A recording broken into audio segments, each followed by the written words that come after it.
Hey, welcome. I'm Pete Johansson, and I'm the host of the brand new Slow Learner podcast. I'm getting these out finally. I've recorded them a month ago, and it's taken me a while to get them out because this winter I got sick a bunch. But I'm excited to finally get these out. This podcast is sort of a mix of comedy expertise and experience from comics I know and admire, and integrating what we talk about into how it intersects with cognitive science, psychology, and neuroscience. And along with me, my co-host for this season, where we explore that sort of intersection, is Professor Dr. Paul Whissell, who is a professor of neuroscience, PhD, and fan of comedy. So what we're going to do for the first two episodes with Brent Butt and Darcy Michaels is we're going to have me interview them first, and then afterwards, it'll be followed by a discussion of the neuroscience topics with Dr. Whissell. But as we got smarter and figured out it's a lot easier and a lot less editing to all record together, starting with the third episode with Des Bishop, and then following that with Arch Barker, we're all in the same episode. So you don't have to listen to one part and listen to the next part in episodes 3 and 4. But we're going to start with this one. It's brand new. I'm not really great at podcasting. I'm not a pro at these sort of little nuances, but I'm trying my best, and I am a slow learner. So please give it a listen. If you enjoy it, tell your friends, share it, discuss it, and give me feedback. I'll leave some links up on the page so you can contact us, because I'd love some feedback. If there's something you'd like to see more of, see less of, some ideas or topics or neuroscience, especially cognitive science, humor science, just send them to us, and we'd love to work them into future episodes and sort of really dig up the sort of details of why comedy is so important to humanity around the world. Because I love it, and I love the exploration of it, and I want to make you love it too. So with no ado, let's start the podcast. So I'm just going to run this because listening to you explain microphone technology to me is absolutely fantastic. I'm just going to jump in. Again, this is my first, so I'm hoping this looks like it's recording well. So I think I can just start into it. Brent, just to let the people know, we've known each other for a while. God, I think I don't want to put an number on it, but I think over 20 years, probably. Well, I'm no good at math. I would say since the early 90s. Geez, right? Yeah. Yeah, I guess so. Yeah, early 90s, probably 90, 94, 95-ish. So what's that, 75 years? I'm no good at math, but since the early 90s. It's got to be. Yeah. Yeah. So oh my God, that's 30 years, Brent. Are we that? No. You look fantastic, by the way. You haven't aged. I look like a decrepit old man every time I look in the mirror, but I think you have the same glow. The lying bastardness of that comment. I appreciate. Oh. I look like here's the problem, right? I had a TV show that was very popular about 20 years ago and remains in reruns. So people are seeing it every day. They see me at 36 years old and then they see me in real life, and you can see them go, yeah. It's like a moment, yeah. Like, how about it's that guy they know from TV, but he's been creep showed. How about when you look in the mirror? I find that I like when I look in the camera, I see how I look now, and it's terrible. But when I look in the mirror, I feel like there's some sort of filter that it's applied by my brain that sort of makes me still see me as younger.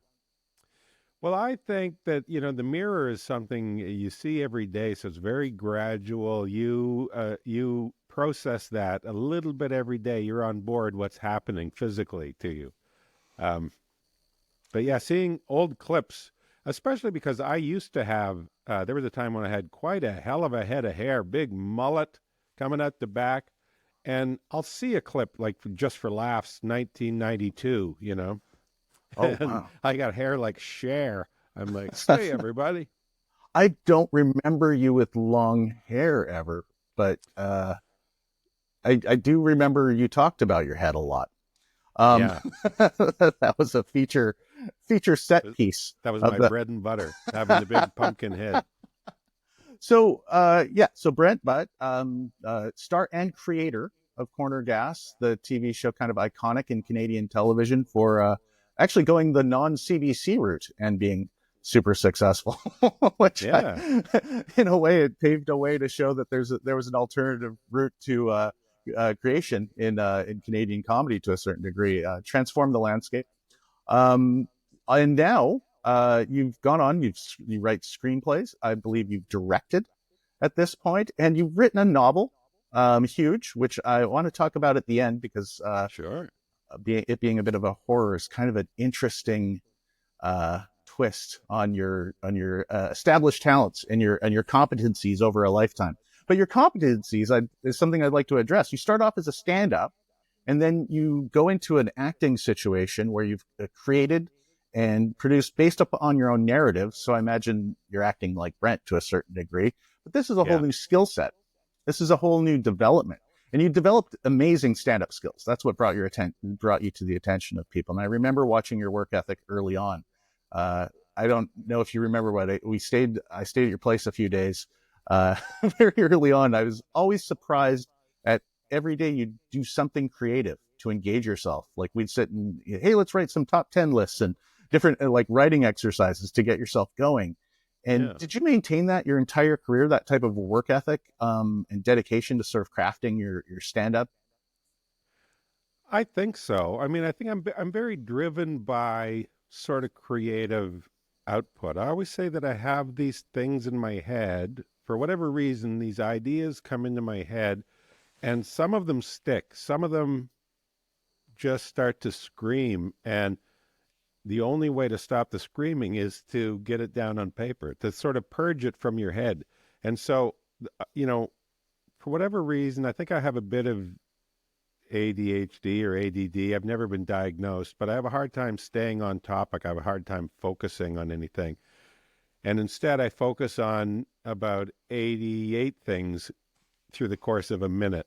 And some of them stick, some of them start tumbling around in my head. And if I can't stop the thought, then that sort of tells me I got to get it down on paper. But I've So, always, ever since I was a little kid, just writing and drawing, writing and drawing. That's all I did. My mom said the I'm the youngest of 7 kids, and the brother before me, the next youngest, he was a real yahoo.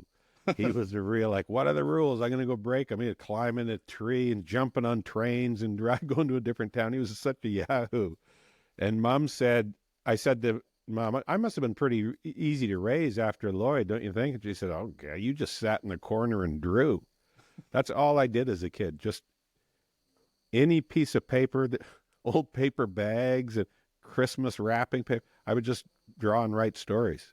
oh, that's so you all. I was very similar. I don't want to do this turning it about me, but I also found that having older brothers and sisters, writing and creating was sort of an escape to also win my mom's approval with behavior. Well, Um, I think there is an absolutely an approval element to sort of what drives me to some degree, because I remember as a little kid trying to make my older brothers and sisters laugh, and they wouldn't give it up easy. They had no problem smacking you down if they thought you were being just stupid. And so if I could ever make my older brothers and sisters laugh, there was this wash of validity. It was such a great feeling because you know that they didn't give it up. They only responded if it was actually something good that genuinely made them laugh. And so, in a way, that sort of became the thing I chased. I was chasing getting my older brothers and sisters to laugh at stuff because it seemed to somehow elevate my status or give me validity somehow. that's wonderful. I just watched the movie Saturday Night about Saturday Night Live. I don't know if you've seen it, about I their have very not. first episode, but it reminded me as well. Me and my brother Jim used to act out sketches from the show to the family the next day. Oh yeah. Um, we'd walk up the stairs like that was the coming on stage part, and so we go back downstairs for the next scene, and then we walk up the stairs to do the next one, and we'd have to like temper it because my dad was super religious, and so we couldn't offend him, so we had to sort of like Mormonize everything, even though we're not Mormon. Um, but I yeah, never heard that as a verb before. I like that. I like it too. It's like it's a tip of the hat compliment to sort of a very stoic and conservative people in religion that I don't know much about, but they like it clean. I do know that. Uh, so and that approval from my mom was very important. Her laughter meant everything to me, and I remember that in the theme in your comedy too, because you had so many jokes with your mom, like the one time when you fought her Yeah. by accident.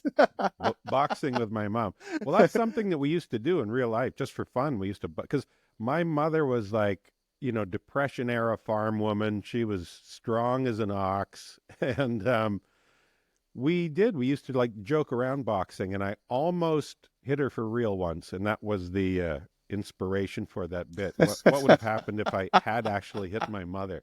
Oh my God. Oh, I remember that used to bring the house down. That was such a strong bit of yours.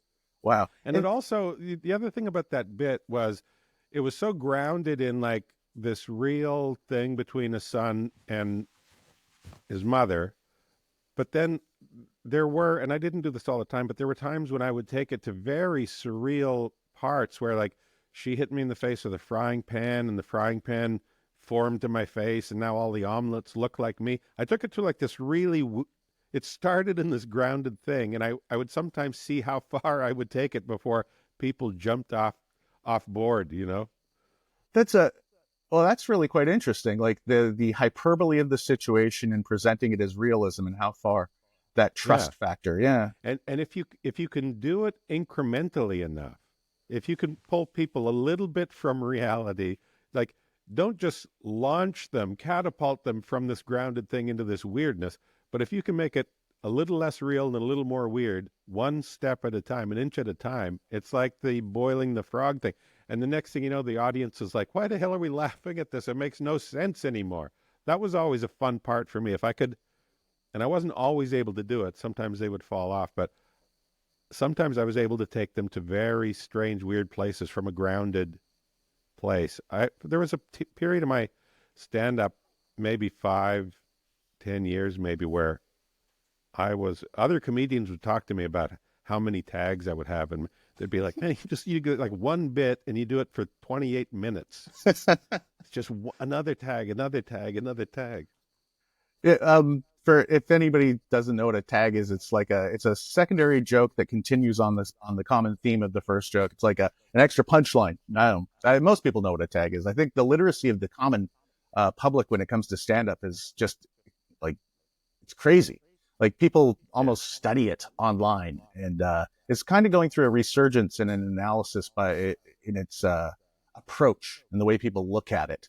Like the idea that a throwaway, you can say that to somebody and they're like, oh yeah, that was a throwaway line. It's like, do you do stand up? No. Just watch a lot of it. They're all Like, peeking behind the curtain. yeah, which in a way sort of both democratizes the access and understanding of some of the higher level things that I used to admire as a comic that other people wouldn't understand why I'd like that, because you'd see the work behind it to a certain degree. Like you'd see the skill involved in sort of like what you're talking about, like having 50 or 60 taglines that go on. That's a tremendous amount of comedic effort and work and development and testing that goes into that. Whereas to the crowd, it could just see like a natural flow, like, oh, these just come together. It must have just popped into his head as he's going. And that that differentiates. I had, do you remember that I used to do a bit about hunting a bear with a bow and arrow, right? And it was for a long time, it was my closing bit. And it's one of those things that grew and grew and grew and grew. And Joel Walmsley, who you'll remember, he said to me one time, he brings us up sometimes. I was going to go do a set, and it had to be a 45-minute set, and then like had to get up because there was another show coming in. And so they said to me, do you want the light? And I said, yeah. Like how long do you want the set? And they said, it has to be 45 minutes. And I said, okay, give me the light at 30. And Joel laughed. It was like, you're having them give you the light because your closing bit is 15 minutes long. And he said, I remember when you wrote at a Fran's diner, you wrote hunting bear with bow and arrow on a napkin. And now it's a 15-minute bit that you close. I find that fun as well. Like when those bits just sort of take on a life of their own and take different tangents. I wonder how much I maybe sort of adopted from the people that inspired me when I started, but I'd always admired your style. Yours, Norm Macdonald's, of course. Mike Cliff was one that I used Oh to yeah, like.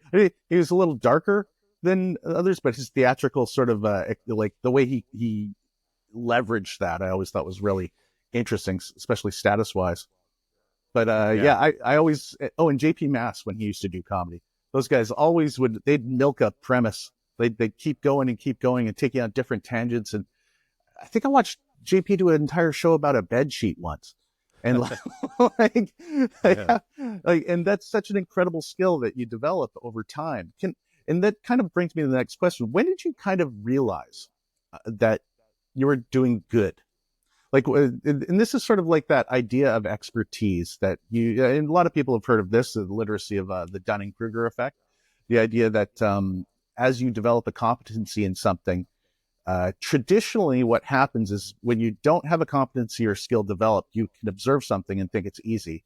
And then as you develop a competency, an opposite effect takes place, that you realize how complex and how deeply skill-based something is and how much more you need to learn, that your confidence actually goes down as your competency and skill goes up. And did you go through that sort of like, I'm getting better, but I'm feeling farther away from my goal sort of cycle at all through your development? I mean, I think I became like the more I did it, the more it's like the old line, right? The more I learn, the less I understand. It's so I was aware that that was going on. The more I sort of peeled back the layers of comedy and the more I wallowed around in it and learned, because I was very, I sort of felt that I was a student of stand up. I would, more than almost anybody else I know, I would stick around the clubs and watch all, like if there was 15 comics on the show, I'm watching all of them, good and bad, and studying what makes them work and what makes the good ones good and what makes the bad ones bad, and really sort of analyzing it. And the more I studied, I became aware that, oh, there are depths to this and avenues to this that I never could have dreamed. But it was never sort of like it was never like a bad thing where it was like, oh man, you know, turns out I know nothing. It was really just sort of an eye-opening kind of, this is great. There's so much to learn. And watching guys like Lawrence Morgenstern and I've learned a lot watching Larry Horowitz, especially his ability to make old jokes seem fresh, like just seem like he just thought of this, Yeah. even though it's a joke he'd been doing for 25 years. There was nobody better at faking immediacy, and I was fascinated by it. I would study him and I really tried to adopt some of that. But yeah, just watching guys and realizing the more you know, the more there is to know. It's like every door you open, there's like, oh, there's 5 doors behind this door. And each one of those you open, oh, there's 10 doors behind this door. Do you like comedy like your own? I think so. Huh. I think so. My wife, Nancy, laughs at me sometimes because she'll notice me watching, like if I see an old clip of mine or something, and she says, like, I'm just sitting there going, I'm just grinning while I watch. And she's like, look how much you're enjoying your own stuff. And it's more a case of I'm enjoying the fact that I'm doing it, this was a dream of mine since I was a little kid. And every time I see myself doing it, I get a genuine kick out of it. But I do also think that I mean, I must enjoy my kind of comedy or I wouldn't be coming up with it, really, or I wouldn't enjoy doing it. I've been at this 35 years now or something. I started doing stand-up in 88, so 36 years. I'm no good at, like I said, no good at math. But anyway, Were you the and I no? still love doing it. I think Boyd's still the youngest at 16, isn't he? Like for What's starting that? out. Were you? How old were you? 17, 18? I No, think no, I Boyd. was the first time I did, like if you don't include high school, I did it a couple times in high school, Yeah, 17, me 18. too. The first time in front of like drunk strangers, I was 21. Oh, okay. Yeah. And my first time was 17 in Kelowna when I did it. I was in high school as well with a friend of mine. But from what I understood, Boyd started when he was 16. That was the big, like, Yeah, Eric Tunney too started when he was 16. oh wow, really? Oh, that's crazy. Yeah, he So would. you, Eric grew up in Windsor, and he would go across the bridge into Detroit and play comedy clubs at 16. oh wow, Comedy Castle, yeah, in Yeah, Detroit, maybe. great little club. Um, so you knew from a very young age was stand up the like even like when before you started doing it, like you thought about it? Because I remember what was my catalyst. My brother sent me a tape from L.A. of Sam Kinison, Oh and yeah. I'd never heard anything like it before. And he was I remember that what resounded with me is because I grew up in such a religious household. He was talking about the Pope on it, and I was like, "You can't talk about the Pope like this." And it was like just such a. Enjoy hell, Sam Kinison. And then I got my mom to watch him on the Tonight Show with me, and my mom laughed at my mom. He sang a song, and all he did was scream about his ex girlfriend Oh, I in it. remember that bit. Yeah. But my mom was laughing like crazy. And this is my mom, my church going mom, and I'm like, okay, I can do this if my mom finds it funny. And that's kind of when it dawned on me that stand up was a possibility for me. So that was it crystallized that this was the avenue for your comedy, or were you drawn to Yeah. other sort of outlets? Well, I was drawn to Drawing. comedy in general, right? But I Uh-huh. didn't know that stand up was a thing when I was, young growing up. Sitcoms, I loved sitcoms, and there was sketch comedy. But I had never seen stand up. And then when I was 12 years old, there was an afternoon talk show, a daytime talk show that came out of Vancouver here, actually, called the Alan Hamel Show. Yeah. Later became the Alan Thicke Show. And it was like an afternoon, it was basically like the Merv Griffin Show or some. It was like the Tonight Show, but in the afternoon. And it was shot out of Vancouver. And, I grew up, I only had two channels. So you were watching CBC or CTV. And I was home from school, summer holidays in the afternoon, and this show came on. And I was always sort of drawn to not just comedy, but showbiz in general for whatever reason. Little ham bone. And this show started, the swirling lights and everything. And I was like, oh, what's this? And they were saying the guests. And it was like, author so and so, and actor so and comedian Kelly Monteith. And I don't think I'd ever heard the term comedian, but it was clear the comedy was part of it, and I like comedy. So I was watching this show, and they, when it was time for the comedian, please welcome comedian Kelly Monteith. And it was just a dude walked out and talked and got huge laughs and was hilarious. And it was so eye-opening to me. It was just, I remember being dumbstruck and thinking, well, this is the only thing that makes sense. This is what I try to do with my buddies every morning at school while we're, in the little holding area before they open up the school. They let the kids come in the winter, and it was like -40. You can't just have the kids hang outside, they'll die. So we have this little holding area before they actually opened up the school. And I was always trying to crack up my buddies. And when I saw Kelly Monteith just talking and saying funny things, I was like, well, this is it.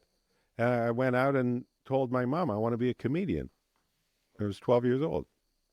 What'd your mom say? She said, go do it outside. That was her answer to everything. Don't get any of the comedy on the floor. I say that as a joke, but actually the moment was kind of cool because the way she responded to it made it seem not crazy. She was washing dishes because the Alan Hamel Show came on at 1 p.m. So we'd had lunch, and she was washing the lunch dishes. And I went in and I said, when I grow up, I want to be a comedian. And she said, oh, why do you want to do that? And I said, I like making people laugh, and I just saw this guy on TV, and I think, that's kind of what I do with my friends and that kind of thing. And we just talked about it as though it was valid, It wasn't some crazy haywire pipe dream. And I always feel very grateful because I've listened to other comedians talk about how, like, the kind of resistance they had to overcome from their family. And I just never had that. But I think it's partly because I was the seventh kid, and it was like, fine, whatever. If you don't break the law, go crazy, go nuts. Um, but I feel like, I didn't have to overcome those same kind of hurdles that a lot of people had because, and I also think part of it was my mom and dad were broke. We had no money growing up. There's so many mouths to feed, and dad made, I don't know, $80 a month running the boiler room at the honey plant. I had no idea how they supported kids, but they were two of the happiest people. They were, they kind of loved life, and they loved being parents. And the home that I grew up in was sort of just, a nice, fun, comforting, easygoing place. And so I don't think my parents ever equated success with money or stability because they were like, well, we got no money and we're happy as clams. And I'm sure, they had their moments of not paying the bills and panicking at the kitchen table. But we, as kids, we never saw that. Yeah. But I think for my parents, it was just like, yeah, find something you like to do and off you go. I feel like you're about to announce you're going to give away all your money. Is that what you're setting up right now? Am I reading this wrong? This feels like a Bill Gates moment. I have, Pete. I've given it all away. To microphone companies, I'm guessing. Basically, I'm surrounded by them here. Yeah, you've chosen your favorite and you pull back, and it's just a wall of them. I just explained your joke. I hate it when people do that. Well, I mean, the whole concept of this, I feel, is sort of brave. Analyzing comedy is such a great way to kill comedy, Yeah, dissecting the frog. There's some validity to doing it, though, like scratching at it and digging down into it. But at the same time, it doesn't want to be. I always say comedy is like sort of a strange guest at a party that people like, but they don't know anything about. And he's fun and he's like cool and interesting. But as soon as people start asking what he's about or where he's from, he just leaves. Okay, see ya. Had fun. That's kind of like every joke is like that. I think that's such a beautiful like transition for me. Like it's like we rehearsed this or something, but we didn't. To just sort of explain, that's exactly what I want to avoid at all costs is to rip the funny out. But at the same point, I do, since I went to school, and I started to engage in some of the ideas and the processes behind cognitive science and psychology, I've been fascinated because one of the motivators, like to go back and improve on my education, is to understand like comedy felt important to me. Like when I did it, it would, at times I'd want to quit, and at times like I didn't have as stable a conviction as you, and I'm quite envious of it. And I didn't have a very strong support network at all. Nobody was happy that I did stand up. But see, that's so impressive to me. That's so impressive to me that when people like yourself just plow ahead anyway. Yeah, that's a favorable and complimentary light to see it in. But I can also see it through the eyes of the people that cared about me, thinking, also being scared. And in a way, they're not being mean by not supporting me. It's their version of going, oh my God, I don't want him to be homeless. I don't want him to be, You're getting too close to the fire. Step back from the fire. Yeah. And in a way that sort of mimics like our childhood sort of necessary development phases that called attachment theory, which is we have to provide love for our children, but we also have to give that love unconditionally so that they're not fearful of taking chances. Because if they don't develop that chance taking, they won't develop resilience, and they won't develop as an individual and a character and feel a satisfied life, which is a theory that sort of shapes some adults, but that's neither here nor there. One of the things, I buy it though. Yeah, it's a common sort of impact in later on relationships that we have to overcome that sort of insecurity that can come from not feeling that we'll be loved if we do leave that sort of environment of parental unconditional support. Yeah, but the feeling that falling on your face is okay, right? Yeah, I think that's such an important part of development. And some people didn't have that. And I always, it's those things you don't know when you're in it growing up. You don't even think about it. But in hindsight, especially once you get to know other people and their journeys and their stories and the things that they pushed through or had to hurdle over, the more I look back at it and go, man, I was just in this blessed environment where it was just like, yeah, go for it. If you fall down, whatever the hell, pick who doesn't fall down. Pick yourself up and give it another whirl. I grew up in a very give it a whirl environment, and I didn't realize at the time what a blessing that is. In a way that the way you're talking about too has a socioeconomic stream, which is a little out of my field of knowledge. But And now we're getting into my specialty. Yes, okay, socioeconomic. Did I but say that right? yeah, I think so. But socioeconomic sort of situations where you didn't have much to lose because you didn't have much, and there's that sort of like, oh well, you fail, you're right back here, you know. And Right. I grew up, we didn't have a lot of money either. We had this weird combination because my dad was kind of famous, but we were also poor, which is a terrible combo. Uh, Bad mix. yeah, and then so I had the different people in my family had levels of success, but the economic success didn't come along with it. So the perception in society is to merge them together. But regardless of that, I look at some of the voices in comedy throughout history come from like the ones that are archetypical, like Richard Pryor. Like he had a very poor upbringing. He grew up in a house of prostitution or whorehouse, I guess. But he didn't have anything to lose, and his comedy communicated a life that 90% of us never saw, or yet we could still laugh along with him because he created a narrative of a human Germany that we all respected. And yours is the same. I'm not saying you came from poverty or horrors, but you came from a different environment that, I mean, most of society is urban. Most of society at this point in the Western world, like 90% of the people live in fairly urban settings or suburbs at least. And yet yours is from a smaller town that has a different sort of narrative of collective knowledge of each other and no secrets and that.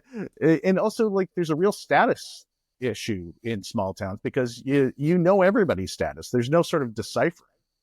And it's hard to reinvent yourself too. Like if things aren't going your way, it's hard to say, okay, I'm gonna turn things around and be somebody else. Everybody's like, the hell are you doing, George? Right. That's interesting because that's advice I give young comics all the time. And I don't even know if it's good advice. It's just when I go to all the time. It's like once they start doing good someplace, I always tell them you got to move because your initial perception is going to be sort of integrated into who you are for that first little while. It's driven by the number of stocks you own in U-Haul. It's a completely fiduciary advice on your part. You got to pack up and move. But it forces the comics to go to a brand new environment and sort of regain and develop a deeper sense of confidence by employing the skills that took them a long time to develop there and sort of integrate them into a new environment where they're already competent and they'll be seen freshly as somebody who's brand new but talented rather than somebody that struggled for years and then finally made it, which is also good. But it gives them, it'll give a different sense of development and allow them a little more freedom to be creative, whereas they're kind of held to that boundaries of perception of the fellow comics and the places they come from, and the club owners more particularly. Yeah, but I guess that's not a thing anymore. I don't think it's bad advice. Well, and also I'm kind of fascinated with where comedy sits right now versus when I came up, based on like what you said there triggered a thought that I've had over the last few years.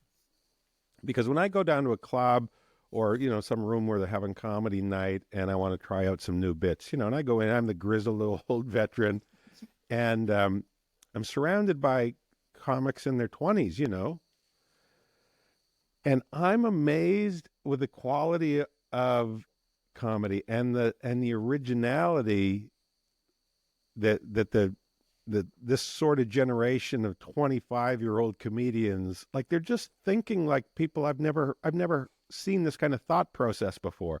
And I really think like it's very creative and very original. And I think it has to do with what you said. There's sort of nothing for them to lose. I think they're all coming at this from a place of, well, there's no money to be made at this anyway. So I'm just going to sort of try and make myself laugh and my friends laugh and try and come up with weird original stuff because there's no scouts, there's nobody from the Tonight Show watching, there's no club owners like observing your set to seeing if you're progressing in terms of audience response. How's your laugh per minute rate? That's kind of the environment I grew up in, where it was really like you sort of had to churn it out a bit, and you had expectations. And if you want to play in this chain of comedy clubs, you better make sure that every time you do a spot there, you do well. I was sort of, reined in, I think, a little bit creatively. Whereas I see these young kids now, and they're so funny and creative and original. And I think a big part of it is because they just had, there's nothing to lose. We're not going anywhere anyway. We're all going to be 48 doing TikTok videos to 100 people, so who cares? So the result is this. I think the level of artistry is ramped up now from when I was 25. Yeah. I think there was some standouts previously that maybe had the advantage of nothing to lose in a different way. That in the past, like Harlan Williams, Right. or I remember, like he always had a comfortable. He had a really strong support network. Is the best way to put it. And I think that allowed him some incredible creativity. But now I'm seeing more and more comics like you're describing that are also influenced by a much wider source. Like I feel like we were influenced by our community of comics heavily, because that's who we hung out with.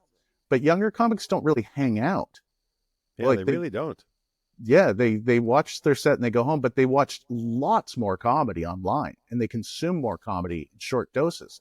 So their influences can be global. I think part of it too is because there's so many sort of venues that have a comedy night. Whereas when we were starting out, you're kind of like, what were there? Maybe 2 spots in the city that was doing stand up, right? And so what's the point of running I'm going around? to jump in and correct you there. When I remember when I first got to Vancouver, it was before I don't know if you remember the first comedy crash. It was like around 90, 91 when there was this big comedy crash when there was just too much comedy. Yeah. And it's like the stock market in 29. Too much bad comedy. But when I very first started out I was doing Punchline in Vancouver. I could do a set 7 nights a week in Vancouver at different clubs around town. And then a year and a half later, there was like 2, like just. Yeah. But I mean, on any given night, like there wasn't much point in us leaving the club that we were at where we just did our set. Yeah. But now the comics will often do, 4 or 5 sets in the night. So they'll do a place here and then they'll zip across to another place and do a spot later. And then they'll zip from there to do another. So they're doing multiple sets a night, far more than we ever did. Yeah. So I guess I don't hang. The only times I ever did the multiple sets in a night was when I lived in New York or in London.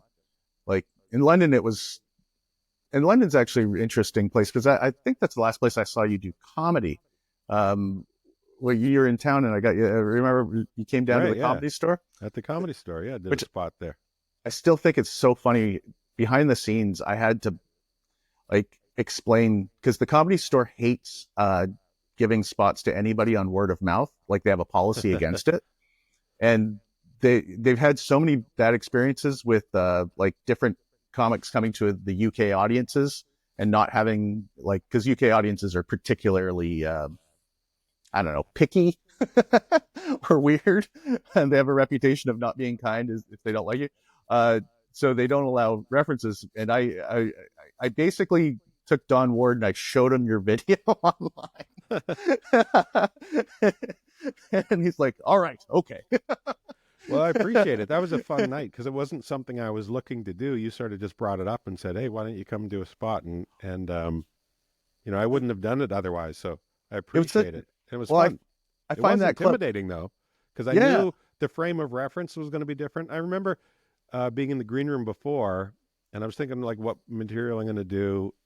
And I had one bit that referenced BJ and the Bear as an old timey thing. And I just thought to myself, I wonder, did that show make it over here? And I sort of polled the other comedians who were all UK based comics. So does BJ and the Bear, if I said BJ and the Bear to you, would you understand what I was talking about? They're like, no idea. So I was like, well, what if I said Starsky and Hutch? They were like, yeah, no, that's the 70s cop show. And I was like, okay, I'll use Starsky and Hutch. I'm that never goes away. By the way, it's weird because some things that are from North America, they're overly invested in. Like Right. if you brought up Murder She Wrote, the Brits loved that show, like on a level we did not. you know? Maybe because it's based on an Agatha Christie story. Oh, probably, yeah. And yeah, the literacy and the engagement of intellectuality in the UK was very different from doing comedy in Canada too. Like they have comics that are specifically intellectual, Yeah. and that doesn't exist in Canada. Like there's sort Yeah. of a real push against that to a certain degree. Yeah. Like academic, sort of the academic angle. And yeah, I mean, there's a good swath of the population that is resentful of people who seem to think they know more than anybody else. Um, like here, in North America. And Yeah. there's sort of like a real backlash against knowledge and understanding. Oh, well, aren't you the guy who, you know, they'll get a load Well, of the guy who's in the books. Whereas it used to be something that was looked up to. but when I look at your comedy, and I want to tread carefully because I hope you know I respect you immensely. Oh, don't make me come Oh, through. yeah. Um, I'm a damn hothead. I'm easy to offend. you're like that's so funny. Like that that you're not, that you make that joke. You gotta know who you are. You gotta have a sense of who you are.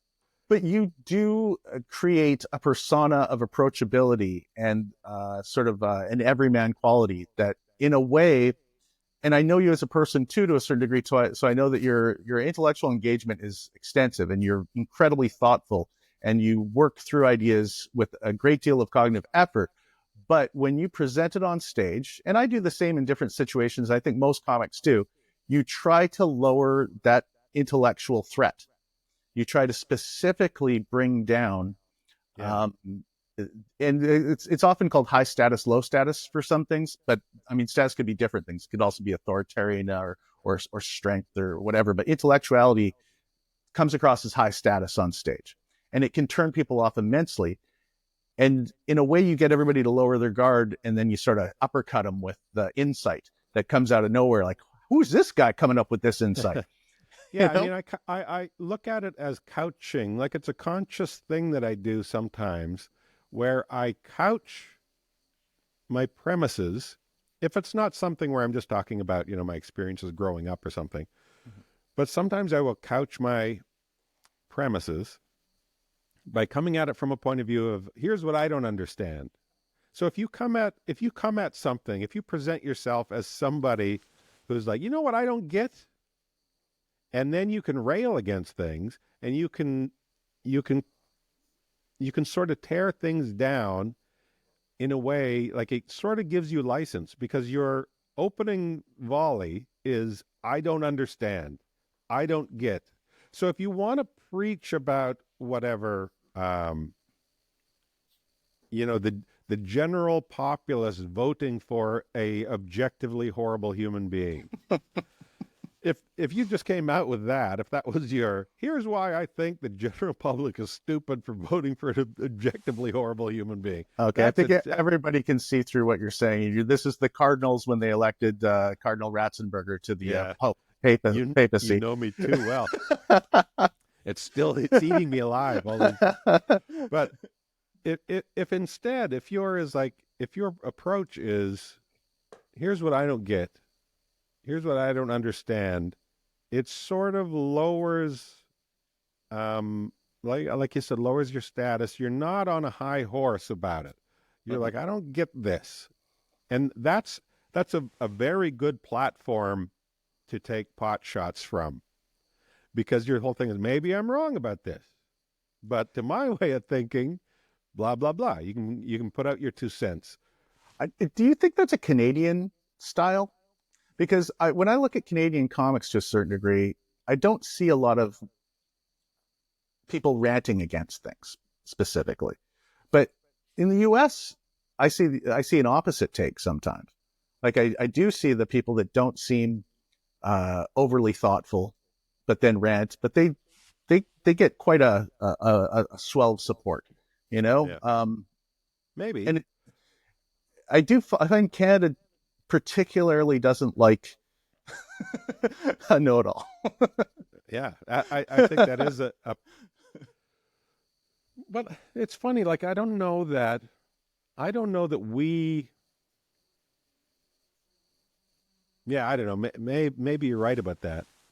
But like generally speaking, and maybe this is just the times we're in more than anything else. Mm-hmm. It seems across the board that there is more and more sort of a backlash against intelligence and knowledge. And who are you to think you know anything? And partly I think that's being, fomented and, there are sources within the online world that are really they're going to benefit by dumbing people down, and I think it's been going on for a long time, and I think it's kind of working. I just finished reading a book by I can never pronounce his name. Yurevi Noavi. He wrote *Sapiens*, and he's a fantastic. You're putting this out there like I'm going to be able to help you with it. I should have. I'm going to correct and try and put the name in correctly later if I know how to edit. But he wrote a book just recently called *Nexus*, and he discusses the cost of information and why everybody calls the internet democratizing. And the idea that it's democratized, he doesn't think it is an appropriate thing because there's no cost to making stuff up, whereas there's a huge cost to the truth. So it's not democratic if the cost isn't the same to put it out there. So in a way, what you're just saying, it's like there's no cost to just creating BS and just filling the market with made up fiction, as he puts it. But to actually put the work in and develop something, it has to compete against the very entertaining, low cost BS, the very expensive thing. That's a hell of a sales pitch. Very entertaining, low cost BS. Like, how do you compete with that, right? Yeah, I mean, it's you got to put work in, and he talks about self-correcting networks. If any sort of marriage to the truth, any sort of link to the truth, any attachment to the truth, you're fucked. Yeah, right? Yeah, but I also try to think about things as that's also describing humans as rational, though, too, and we're not. Well, I think we have to be to some degree. We have, yes. Yeah. I think we wouldn't have gotten to where we are today if we didn't have a decent sort of ability to think linearly and cause and effect. Absolutely. But yeah, we're certainly susceptible to a story. I mean, I think the same things that make us primally drawn to stories, from the dawn of time, sitting around campfires telling each other about the hunt or whatever it is, to, Netflix series today. Stories, I think the fact that we're drawn to stories is a strength, but it's also a huge vulnerability because we can just be sucked in. Ooh. Well, if the story is more interesting than the truth, 8 out of 10 people are going to wander over to where the story is and settle in. Yeah, I think about that whenever I reflect on history, and the first thing that pops into my mind is a movie about something. Yeah. I think about JFK, and all I see is Kevin Costner walking around in my head going, how accurate is this memory of mine? It's neat that you brought up the story and how powerful it is, because that is the sort of next generation of your evolution from from 20 years of stand-up on stage, dealing with immediate feedback in front of audiences, shaping you, sort of also satisfying you, like giving you a reward structure that you count on. And I imagine that sort of integrates into your sense of well-being and happiness. Moving to more of a writing situation where you started writing screenplays. I'm trying to think. Hiccups, I think, was the one. You're not giving me any help here. Yeah. Hiccups was the series after Corner Gas. Oh, yeah, right. We did Corner Gas for 6 seasons, and then did Hiccups for 2 seasons after that. And you did that detective movie that I watched on a flight to Dubai that was wonderful. Oh, Um, no clue. yeah, with I believe it Elizabeth Banks. And Am Amy I Smart. Amy Smart? I'm sorry, I always confuse those two. They're both have a wonderful quality to them that is somewhat similar. Yeah, and like that kind of reminded me of Steve Martin's Pennies from Heaven sort of vibe, but you actually didn't use clips. You just sort of wrote a noir film, whereas he just sort of composed one out of clips of older films. What, the Dead Men Don't Wear Plaid? Yeah, Dead Men Don't Wear Plaid. Sorry. Yeah, yeah. Yeah, Oh man, yeah. Which is such a brilliant film, and yeah, like you said, like working his dialogue into existing clips from old movies is it's brilliant.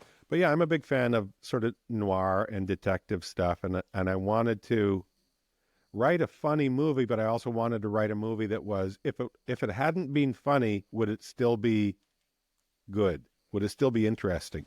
And that was sort of the direction I came at that project from. So was that an extension of what you talked earlier about? Uh, you always wanted to do stand up. You had a drive to continue to develop. This sort of feels like you're always trying to develop a competency to a certain degree, and it reminds me of a concept. And the problem with a lot of these guys in academics is their names are impossible to pronounce. And this guy in particular, his name starts with a C and a Z, and it's like 60 letters long. But he came up with an idea called flow. And it's sort of, this is like 20, 25 years ago. And it's this idea that when we challenge ourselves, when we meet a challenge equal to our competency, we lose ourselves in developing our skills. And it becomes, we have almost a disassociation, a loss of self, and we get caught up in the moment. I know I get this on stage. I used to get this on stage a lot. Like when you're having a really good show and things are just working, you're not Yeah. thinking about it. Your your conscious engagement in the moment seems to dissipate, and you are just riding it, and it's coming and evolving, and you're going with it, and the sense of time goes away, and you there's this fast evolution. And at that moment, apparently, we develop stronger and stronger skills at sort of a much faster ratio, and it's called flow state. And often these are the moments of highest satisfaction that we have when we have developed a strong skill in any field, is when we have a competency meeting a challenge equal to it. And I wonder if that your development as a stand-up, your development as an actor and stuff like that, that's pushing you forward into different writing and challenges. Do you find that? Do you find that when you get really engaged in something, like you said earlier, you kind of just become focused and it overtakes you? Do you, like when you're writing your novel Huge, like was this something that this is a new challenge, but you had the skills for, and did you just lose yourself in it, or was it a chore, a goal that you wanted to go through? Yeah, it was sort of a thing that I knew I wanted to. I knew I was going to try to write a novel. When I was quite young, I made a list of things that I wanted to write professionally at some point in my life, and I Hmm. was fortunate I've been able to do all of them now, with the exception of writing a play. I wrote plays in high school, but like a play that was staged professionally. That's the only thing left on the list.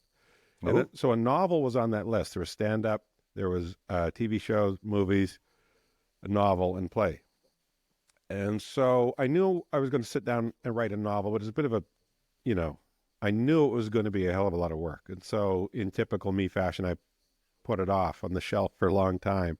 And then when sort of COVID came around and we were limited in what we could do and where we could go, it was just sort of a sign that, man, if you don't write this novel now, you're never going to, because there is no better time for you to attempt this, at least. So I sat down and started to write it, and I didn't know if I would be able to do it, didn't know if I would enjoy it. Basically 20 years previous of writing scripts, which are very structured, especially half-hour TV scripts, are very structured. And so I didn't know if I'd be able to do it, didn't know if I would enjoy the process, but it was just so different from script writing. And I think there was part of it was like, oh, I'm finally climbing into this water that I knew I wanted to try. So here I am. And I fell into it, and I loved it, and I enjoyed the process. And even when, even when I was writing stuff that I knew wasn't very good and was going to be changed, I kept plowing ahead. And then you would get into these, like you said, sort of this flow state thing where you're like, as a writer, the thing that I love the most is those moments where you're, it's almost like you're reading the story instead of writing the story. It's like you're dictating, especially when it comes to characters doing and saying things. There are a number of times throughout the script writing process, certainly, but with writing the novel, where a character would say something, I would write what they say and kind of be surprised. Oh, I didn't realize that they had that outlook on something. And it's like, it sounds a little woo-woo, but it's like these characters talking to you.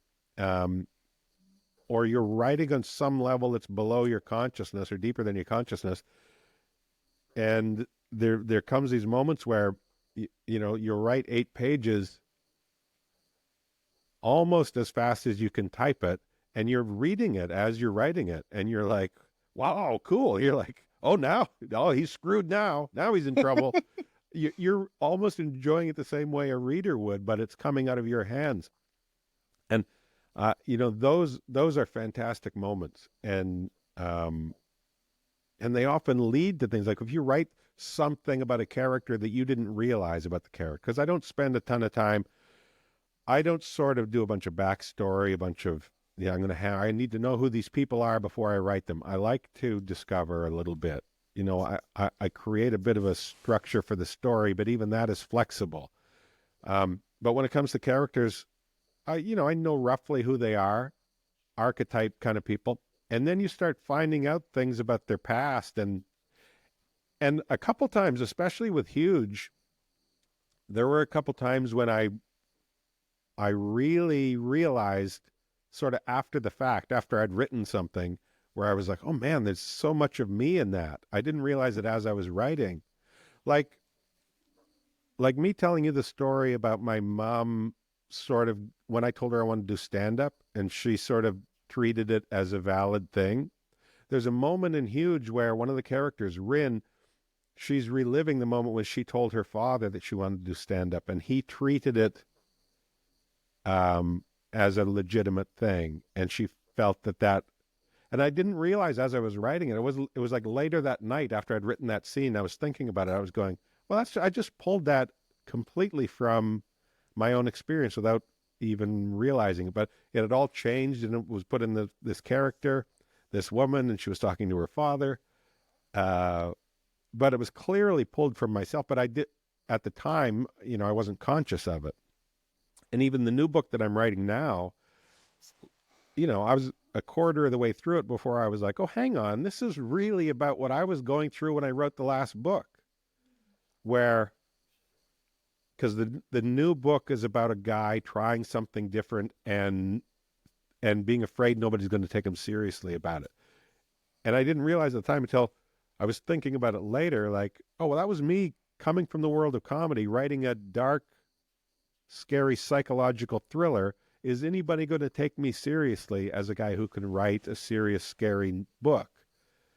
And so I love those moments where doing your art, doing your craft reveals something about yourself, or reveals a connection that you have to the art that you didn't even realize was there while you were doing it. You were just creating.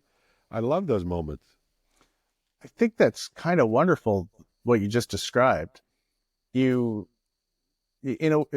showing that your art in itself is part of meta contemplation. Like, there's this idea of wisdom and knowledge has to be balanced with reflection versus looking in versus looking out. It comes from Buddhism. Yeah, this idea that without self-awareness, we're not also aware of the world, and we have to be aware of both. And so you have this reed that sort of bends back and forth as we look in and we look out. And the only reason I'm quoting that is because there's a lot of evidence in cognitive science to a similar way that we engage with knowledge in the world, is that it takes time to sort of look back. And I love the idea that the novel that you're writing right now is a meta reflection, like this reflection back on yourself writing your last novel, Yeah. which is how the processes of our brain actually work. We have these top-down structures where they're feedbacks on lower level thoughts, and consciousness itself is possibly us having a feedback on our unconscious sort of activities and ideas. And every sort of advanced thought is another layer of looking back. Daniel Dennett is a philosopher and big fan of comedy. He used to call it affordances. So we have these affordances, and it's what makes humans special.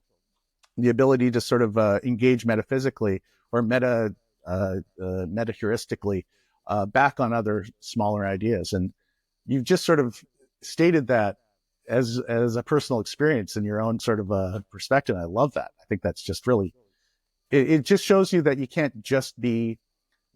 not be self-aware to a certain degree to sort of create intrinsic art. Yeah, I think what you said, I think the notion of reflecting, I don't think you can create without reflecting. And you certainly can't create without context, I don't think. Yeah. I mean, or maybe you can, but what's the point? You know, it's you've created something, but big deal. There's no framework, there's no context. It doesn't say anything, and it doesn't touch anybody, and it doesn't mean anything. So congratulations. So I think without the context, there's no point to it. Yeah. But yeah, well, meaning and developing meaning is that's another sort of huge thing that I faced. And I don't want to, again, I don't like talking about myself too much because it's such a privilege to have you on here, but a meaning is kind of why I went back to school. Meaning's one of the things that in the later years of my comedy, when I started doing the Edinburgh Festival, and you got to do these hour-long sets, and they weren't necessarily all comedy. They'd be like, you could start doing things you could never do in a club, like put some pathos in, right, like reflection and pain and sadness. And that's something you don't get to, at the Chuckle Hut down the street. You don't get to do 5 minutes of reflecting on what they want. Yeah. But the power of that. You're providing too much context now. It's a very specific heckle. Far too much context. Distance yourself. A really technically fluid audience just giving that type of that's a horror unto itself.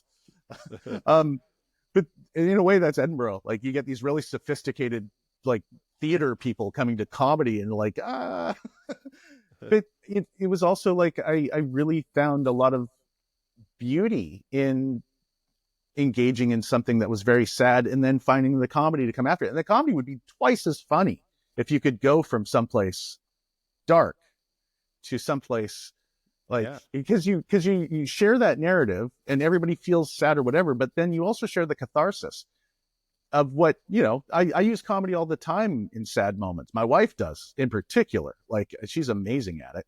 Like any bad news, she's like, it's never too early. And it seems like, doesn't it seem like, because I think that's a completely valid response to dealing with sadness or anger or horror or whatever. I think the comedy is it's important and valid. And it seems like societally, especially the last 20 years, there's really been like this, nope, that's not something to joke about. No, that's not a thing that you can make a joke about. It's like don't tell me how to process horror. I'm terrified of something here, or I'm wounded and hurt by something. Don't tell me what I can and can't joke about. You can feel free to laugh or not, but it really seems like there's been this sort of, no, that's not something you can joke about. Well, I think you settled again on, man, I always, I know that you put a lot of thought and work into stuff, but that idea of policing what we can laugh at worries me. And that's another reason for this show is that I want to be empathetic. And I think most comics want to be empathetic. And I think most humans want to be empathetic. Nobody wants to just hurt people. So the idea that somebody making a joke is there to hurt you because it causes you pain in engaging in a topic. And I always think about this with paramedics and doctors, like the jokes they make to survive the harsh Yeah. reality of their thing. I feel immense empathy for the people that are their loved ones or whatever that might hear them making a joke, but that joke's not meant to hurt them. That's jokes meant for them to sort of keep Survive. doing a job of giving and survival. And nobody's right in this. And everybody's feelings are valid, but you can't just say, you guys stop making those jokes. Okay, well then maybe we'll stop having paramedics that can cope. Yeah. That's a worse Because all thing. their brains will break, Yeah. all their And, brains will break, and they will either go on murder sprees or be institutionalized, and nobody will be around to help anybody. and it should be kind of a bit of a reminder, and this is something that I think a lot of people sort of forget, is that it's up to us to sort of police our own sort of interactions to build the resilience. And trigger warnings and stuff like that, I'm all for trigger warnings, by the way. I think they're great. But I don't think a trigger warning then means that the person shouldn't be talking about it. I think that should be a signal to you to go, I need to monitor my own emotional state and remove myself if it's too much. Not stop. Yeah. Everybody else stop. You can't handle this. And then the other side of the coin is there are a number of comedians who just look at it as like, I have the freedom to say anything, and you just watch them purposefully hurt marginalized communities. Yeah, And you go, absolutely. well, where's the catharsis for you in this? Like, Yeah. if kicking kittens is like, where do you, what are you getting out of that? Right. And that's the complexity. And I see a lot of people taking cover behind comedy as well that aren't traditionally a comedic environment. And that's really kind of at our cultural moment too. And this leads me to sort of one of the thoughts that is like, why do you think our society turns so much to stand-ups? Like you look at, Jon Stewart, Jamie Oliver, the cook, Jamie Oliver, Yeah. John Oliver, The naked chef. Tell us uh, what to think, naked chef. but there's a lot of people that are Bill Maher's another one like that. I mean, I know they created and they curated these audiences over time as well. So you can't just say society's turning to them, but there's a validity and this idea of turning to somebody that jokes as sort of a source for leadership and truth, which is ironic. I don't even know if that's the right word for ironic, but it feels like it's the right word. Yeah, I think partly it comes from just the fact that it's a spoonful of sugar, right? It's dipping the medicine in honey a little bit, so it makes it easier to take, easier to swallow. So it's not just being fed information that may or may not be painful, or information that you may or may not want to digest. It's at least coated with humor, right? And so I think it's the easiest way, or it's the most palatable way for people to approach tricky, complex subjects. And also, one of the best ways to get somebody to understand something is with an analogy. And analogies are such an important leverage in comedy. If you can draw a parallel, it's a real comedic tool, but it's also such a useful learning tool.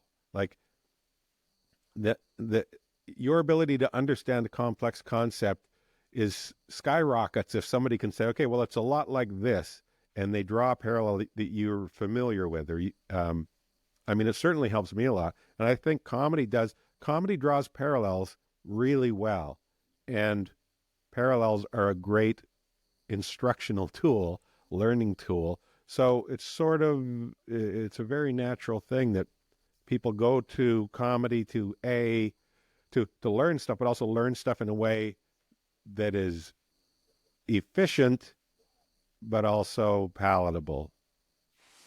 Does that make sense? It certainly does. Certainly does. Um, that's a gives me something to give pause and reflect on because I hadn't thought about the idea that the analogies and the spoonful of sugar I like. That's a great way to put it. Um, yeah. Why not get the information from a source that also might make you giggle a little bit? along the Yeah. way. Yeah. Take some of the sting out of it. We've kind of gone a longer than I expected, but I kind of blame you for that. Yeah. So I want Blame me for all of it, man. sorry.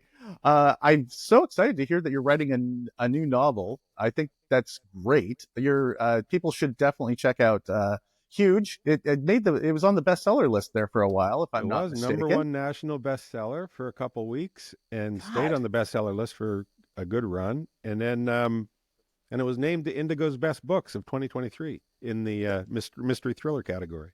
Oh, that's fantastic. So yeah, Congratulations. the response to it was has been very gratifying. And so when do we expect a play now? Yeah, I don't know. Like it's I'm just probably when I'm 70. Okay. I mean, I've just enjoyed the process of writing, long form narrative prose right now. It's so, especially coming from the script world, when you're writing a script, it's very difficult to write about what people are thinking or feeling because everything has to be able to be dramatized in front of a camera. And in a book, I suddenly found this freedom of being able to write what your character felt, you know, or what they remember. All these things that are so difficult to sort of dramatize in front of a camera. So I just had so much fun doing it. So I'll probably be doing this for a while. I think that's what I miss about when I used to read more books, is that you would also become so immersed in reading them that you would adopt. You'd be living another life inside of them. Yeah. You'd have those nuances. You'd have that. You'd embody it. You'd basically embody this sort of fictional narrative so much more than film, which I adore, the visual narrative and television. But reading was just completely immersive of all your senses. And you're with it for a while too, like oftentimes, like I don't sit down and read a novel in one sitting. Some people do, but I certainly don't. I read a novel over the course of maybe a week, right? And so for me, this is how I know when a novel is working for me as a consumer. When I'm not reading it, am I thinking about it? And that happens with my favorite writers. So I'll be out walking Oliver, I'll be going to the store to get milk, and I'll be thinking about, God damn, how is this guy going to deal with this situation? How's he going to tell his daughter about this? When you're thinking about the story, when you're not consuming it, that's when I know they've got me. That's when it's really working. And Stephen King, to his credit, like a lot of people, I think because he's so popular, a lot of people poo-poo it. But there's nobody that has a better ability to pull me into a place amongst some people and have me just think about them all week, and long after I've read the story. Whether it's a town, a bunch of people, or it's something like Misery, where it's basically two people in a cabin, and that's, to me, as a consumer, that you only get that with a novel, really. I guess with some series too. Like if you're watching an 8-part, Netflix series, in between episodes, while you're at work, you're thinking about it. I suppose those things do it too. But novels, for me, it pulls you in a way nothing else does. It also takes me out of something that I could have never really naturally experienced myself in any way. Like Shantaram always reminds me of that. It's a novel about a convict that escapes to India and loses himself in the slums, and that's not something that's probably going to happen to me. Fingers crossed, Yeah, but I found myself with the tensions and the thoughts and the worries and the projections and you know considerations that I never had before of how to deal with a cut when all the water around you sort of infected and there's no clean water to wash a wound out with. Like those things you don't cross your mind Great. unless Now you're that's sort going to of stick with me now. but But yeah, I think that's at its core. That's what story does. But that's why it's so primal to us. well, I'm so glad that you're doing this because that thoughtfulness and that insight and your take on things, I think we're kind of lucky that you are just continuing to expand your things. And you're still doing stand up too, if I'm not mistaken. I think I just Yeah. saw you on tour with Chris Quigley as your opener, if I'm not mistaken. Yeah. Um, We did 2 shows together in Brantford. I'd never worked with him before. Oh, it's one. I'm a big fan of Chris and what he's done with his life lately. He wrote a little children's book uh, last Christmas that I bought and sent to my niece and nephew. Cool. So I'm really happy he's out there and doing stuff, and that you have him open for him. And I'm so thankful for you to have agreed to do this podcast, Brent. I don't want to fawn, but you know, Fawn you're away. you, That's why you're I of came course here. I was of, hoping for some of, fawning. That's why I came. of of course you're a great comic, but you've also been like consistently a thoughtful person for as long as I've known you, and amongst our peers and myself included in that, where most of us are kind of dysregulated.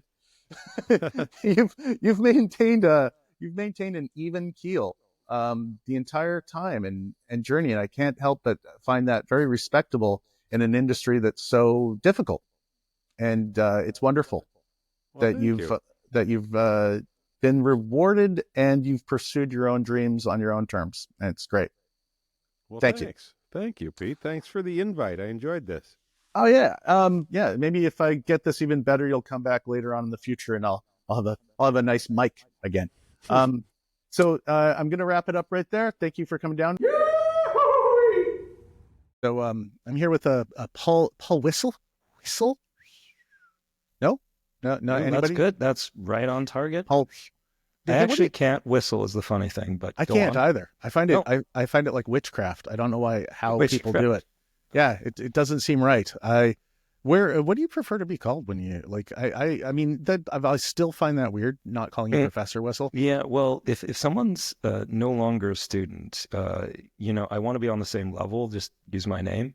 If someone's in my class, if you're asking me what my preference is, it's like, Yeah. it's nice to be called doctor, but I will answer to anything that's one of my given names. Like, I'm not going to be like, excuse me, respect my authority. Like, not a cool dude. That's thing to do. Dr. Whissell. Thank you. Yeah. You don't want to be the type to do that. So, yeah, here, Paul's fine. Yeah.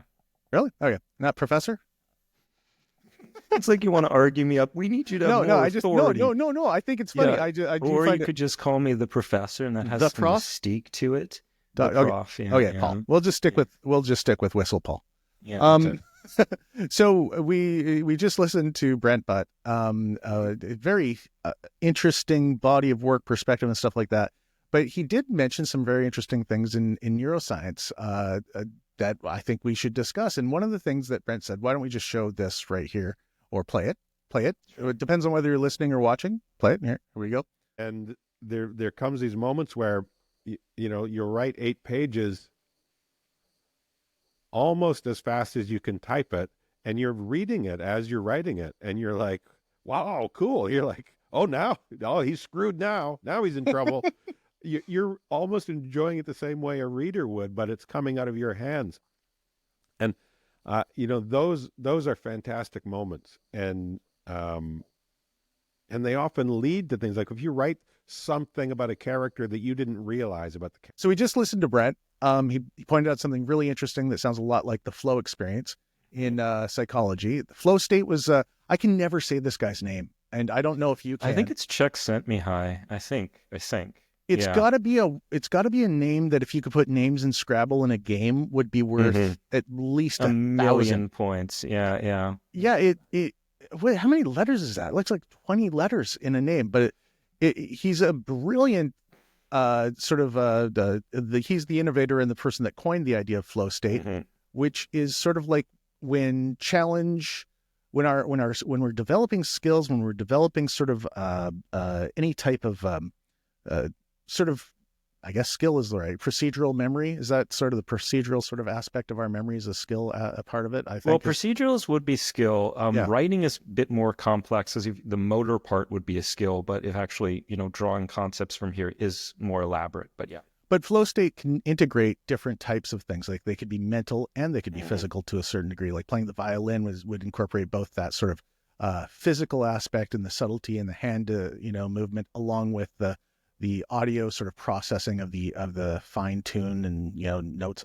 I don't know. I can't play anything.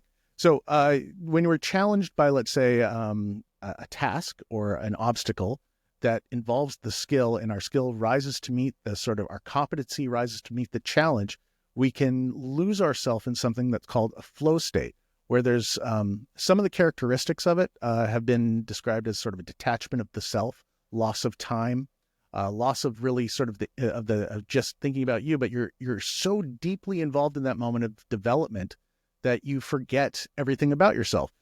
And when I first heard about flow state, like it kind of clicked. Like I remember hearing it in class, in lecture. I don't think it was your class. I think it was a cognitive science. Yeah, because cognitive science covers out in a lot more detail, I think, than psychology does, at least at our institution, which is a little surprising. But yeah. But it sounded so much like an experience that I often got on stage when you were having a really good show, when things were clicking, when interactions with the audience were well, and when you were just sort of like, the losing track of time thing is very salient because it makes all the other comics on the show angry at you. And besides the fact you're doing well, you took some of their time away. Exactly. It's because you have to balance that, because generally a show has a very rigid structure to it. And you just 20 minutes. And if you go over that, people are going to be pissed off because they want their 20 minutes. But you do lose track of time, and you lose it because you're so involved in the moment. And at that same point, it's like developing skill, if I'm not mistaken. So when you're in those states, when the challenge of the audience, like when you're sort of overcome a difficult crowd to get laughing, and then they're laughing and you're keeping them and you're trying to keep that up, but you know they're going to drop if you don't sort of constantly hit them at the right beats and find those moments. That felt so much like the description of flow when I first heard it. And then then we listened to Brent talk about this with writing. That experience of losing yourself in the character and just the pages come flowing out like that. I aptly named. You got to give him that. He really named that. Yeah, he named it well, I think. Yeah, it's a very attractive concept for a variety of reasons. And this isn't always the case. Sometimes in research, we find something very interesting and we give it an absolutely stupid name. It's happened more than once, and sometimes multiple dumb names too. But anyways, keep going. I'm kind of curious which one you're thinking about. Oh, yeah. So I've got a lot of examples of this. Like, this would be a long list, but there's this fascinating reality. When we imagine how biological systems work, for example, we're like, there's a series of steps, 1, 2, 3, 4, and then something happens. 1, 2, 3, 4, you make a protein, or 1, 2, 3, 4, and then you solve a math problem or whatever. Or 1, 2, 3, 4, series of steps, you get a disorder. Not at all how systems tend to work, actually. There tends to be thousands of ways of achieving the same result. And that's what makes them so hard to study. So this idea of multiple ways of achieving the same outcome, or multiple processes leading to the same, similar result or whatever, was named originally degeneracy. Like Ellen degeneracy? A little like that, yeah. See, even that would have been better. But that's one of the ways in which it was used, if I'm not mistaken, and not a very good name for a very interesting and important to understand thing. So yeah, no stranger to bad names. Flow is better named. It is. Flow is better. Although had they named it Ellen degeneracy, I think that would have been quite a good one. Well, it depends. Isn't there certain time periods it would have been a good name, and then other time periods it would have been, a more complicated name, I guess. Well, I mean, they went with the Jennifer Aniston. Yeah, they did. They had a Jennifer Aniston study, Halle Berry study, where they looked at, this is just arcane, bizarre trivia. Yeah, but it's true. So what I just described, I'm just curious, like, does that sound like what flow is? Am I describing flow? It sounds very much like flow as I understand it. And actually, your comment on that you as a performer experienced it, I think this idea of flow was developed by, speaking to high-level performers about what it's like to do the work they do. I think there were some interviews, and they looked at phenomenological aspects, if I'm remembering correctly. There's the whole book on this or whatever. But yeah, actually, people who are doing well and in the moment don't tend to be in their own head. It's this bizarre thing where they have this high-level performance, seemingly without monitoring minute to minute every single thing. And in fact, like when you give advice, you've given this exact advice. It's like, don't get so much in your head or whatever. So yeah, I think the actual idea of flow is that it's not this agonizing moment-to-moment review of your own thoughts that characterizes so many other things. It's just like fluidly moving from one good decision to the next reflexively, and everything seems to make sense and turn out well. Yeah. Is there I don't know if you know this because I'm kind of surprising you with this question, but I was thinking, like, is there a difference between like the things that we do automatically without thinking about and flow? Like when I'm driving and I don't notice I'm driving and I'm sort of thinking about something else, but I'm driving fine. I'm driving okay. And then there's that moment when I realize I'm driving and you slip back into, and there's that, there feels like a transition. Yeah. And flow is kind of like, I feel like where you're not thinking about something else, but you're also letting it happen, like that moment in driving. So you're thinking about the driving, but you're also kind of lost in the moment, and they're connected, and you have them both. And there's not that detached feeling when you're switching from one to the other. It is really interesting because it's true that driving would be like an automatic motor skill. And that's why I think we don't have accidents, is you know the rules so well that if you're paying attention, you make the right adjustments very quickly without having to think a lot about it. It's life-saving. I think though the flow is more reserved for like, it seems to me like it can include novel, intellectually engaging activities too. Like if you're on stage, when you're in flow, you might say something you've never said before. That would be a huge hit. At least if you're a comedian, or in the example of Brent, you're writing stuff that has never before been written. But if you're driving, everything you do has been done before, sensible, or there's clear precedent.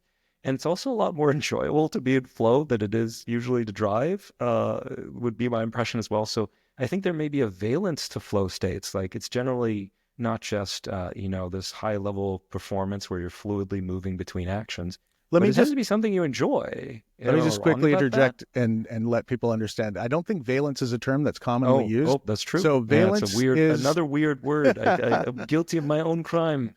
Yeah. So to just explain valence, now it's sort of a positive or a negative, if I'm not mistaken. Yeah. And so like, a state that would be a positive would be a state you'd like to revisit, Right.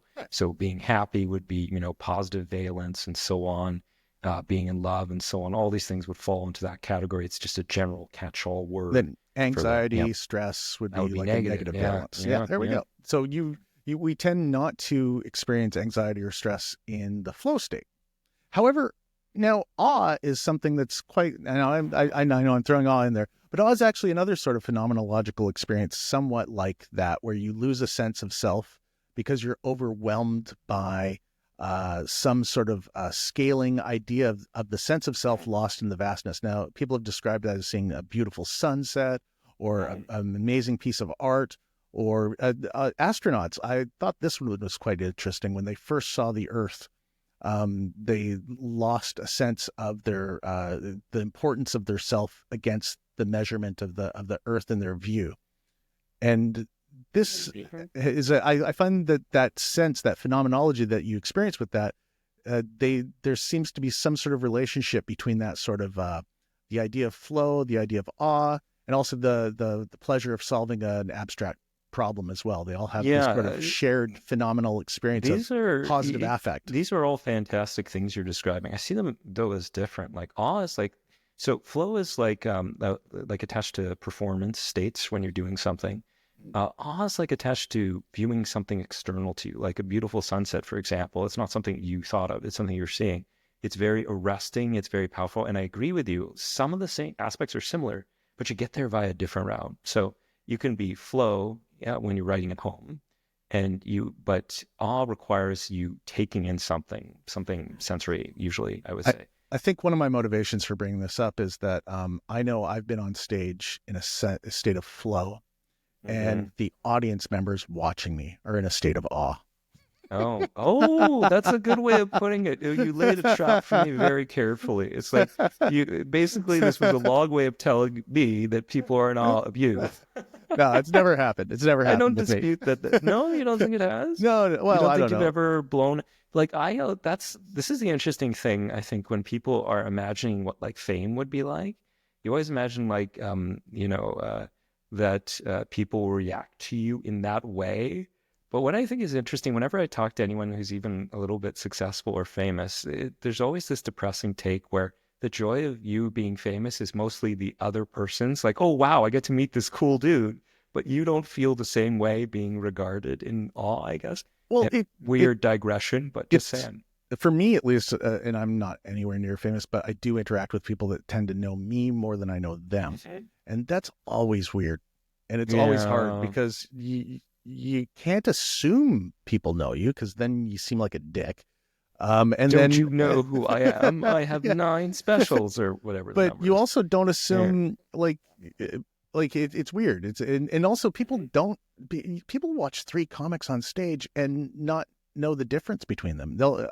Millions of times somebody will walk up and tell you the other comic's joke, looking right at you, and we'll look nothing similar, but they marry it all together as one sort of experience. Yeah, So it's sort of like a closing thought on this. Like even just standing out in comedy, it's amazing. Like it's not just the jokes; it's like a style or vibe, and they have to, it has to make sense for you. Anyways, long bit. But let's get to some more of these here. There's yes. plenty. Okay. Yeah. Now Brent brought up another really interesting take on intelligence, I thought, and let's just play this clip, Sure. and I think we can respond to this. This is a lot of stuff on the bone we can get to. So here we go.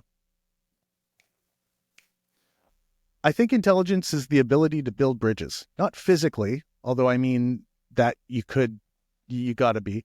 I think you got to be smart to build a physical bridge. That works. But building a bridge between a problem and a solution, or building a bridge between a thought in my head and putting it in your head. Okay, that's neat. That's because the way I kind of hear that in my head is it's sort of like this interweaving of different micro skills, micro abilities, micro processes come together. I'm blocking the mic. Come together as what we kind of perceive. He's saying intelligence is, and in a way that feels right from what I've learned in different classes, that intelligence isn't just one thing per se. Yeah, this is the problem. Like the word is used so often, it's like it almost has no meaning because it's used in so many cases. So it's like calling someone a good person. Like, what do you mean? Are they honest? Are they loyal? Are they funny? Are they whatever? Intelligence, similarly, is just, it seems to be capturing a lot of things. Like you're good at school, you're good at your job, you're good with finances, you're a good driver. What is interesting about Brett's take there is a couple of things, like you said. It seems to be not only, good at solving problems, but also implied that you're good at communicating what you figured out too. Yeah. So I say something that isn't just, a good observation, but I get you to understand it. And this is not guaranteed. My experience in science has been plenty of the time you can have a really good thought and just fail utterly to communicate that. And I'm pretty sure a lot of people are going to say I did that today, which is so sad. But No. a smart person, in theory, that should happen a little less often. Well, I think that's kind of one of the ideas of genius that is not captured well in entertainment representation of genius, that it can be very siloed in a specific skill set from one of the branches of what comprises intelligence. I can't hit this mic more, by the way. I talk with my hands all of a sudden. You're But torturing that thing. It's like slapping it around. Yeah, it's like when you deal with some of the savants that are on a spectrum, for example, and they have a specific narrowed, very distinct but incredibly narrow skill set. Let's say in a sort of a extrapolation of logical functions through mathematics is one, a common one. Musical skill is a very common one. The ability to sort of to understand the complexities of musical tone and notes. Yeah, savants for memory, though memory is different than intelligence too, like extremely high levels of ability at one thing. Yeah. So this is reflecting of something interesting in the field of intelligence research is like, I don't want to say they're outright competing views, but here goes. You have a view that, and this is the older view, that intelligence is like just a general property that may describe your ability to do many things. So you would say intelligent person is likely to be better at school, likely to be better at solving puzzles and all these, as if they're all in some way related to one core quality that they have. So if you have a lot of this so-called general intelligence, you'd be better at all these things. And this was appealing for a variety of reasons. The statistics seem to support it. But now, not just now, this has been a movement for a while, we are considering the fact that there isn't just like one thing that explains your ability to do pretty much everything. there may be multiple intelligences, and you might have one of them or another one. So you could have musical intelligence or kinesthetic intelligence. Like more recent theories of intelligence seem to advocate for multiple types. So Gardner's theory, Sternberg's theory, as we move forward. And even now, they're saying that even if you were to use different models, the old data might fit just as well a model with multiple intelligences now. So we seem to be moving in that direction where, yeah, it was useful for making predictions, but maybe what is really going on is there are multiple processes, not just one. So you could be, really good at music and really bad at this, or really good at music, really good at comedy, and really bad in school. That would be sort of the reverse. Well, that kind of relates to another point that Brent made. I never remember if it was Mark Twain and Will Rogers. I think it was one of the two of them that said how smart you are depends on what 2 square feet of dirt you're standing on. And just the concept of, if you take like a farmer from his field and maybe drop him onto the floor of the stock exchange, he might seem like the biggest dope in the world. But if you take this dude in a suit who grew up in Manhattan and just knows the stock exchange and drop him into a field of barley and say, how many days until this can be harvested? What are you talking about? It wouldn't make... So that's part of it. I think intelligence outside of context maybe doesn't exist. Again, it's what are our obstacles in front of us? What's valued by a collective group of people as being something that needs to be solved or that's appreciated? And then we collectively might sort of see those people as smarter, whereas there might be an incredible type of intelligence that we're not even recognizing because we don't collectively value that skill. And the ability to effortlessly create comedy that some people have is a form of, I find in comedy, some of us have to work hard. Some of us don't. And are there lazy comedians? It's not lazy. It's not lazy. But there's every once in a while you come across somebody and what we call it in the industry, or at least amongst my friends, is funny bones. Like that person has funny bones. Like it's in them. Like they just understand. Would be nice. I would want that kind of skeleton in me if I could choose. Yeah. Like there's a comic here in Toronto that I absolutely, he just makes me laugh, and he puts zero. He doesn't have to do anything. He just, every topic he even sort of lightly picks up to sort of discuss, he makes hilarious.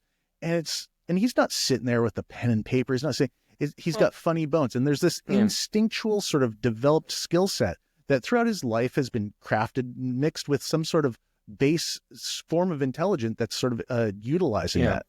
So what types of intelligence are the generally thought to be sort of the contributing types, so we understand. Because it depends on the model. So first off, this is where we get to an interesting debate. Is no one really agrees what intelligence is, for the record. I think you can give the general definition: the ability to acquire and apply knowledge and skills, in which almost everything we do would be included.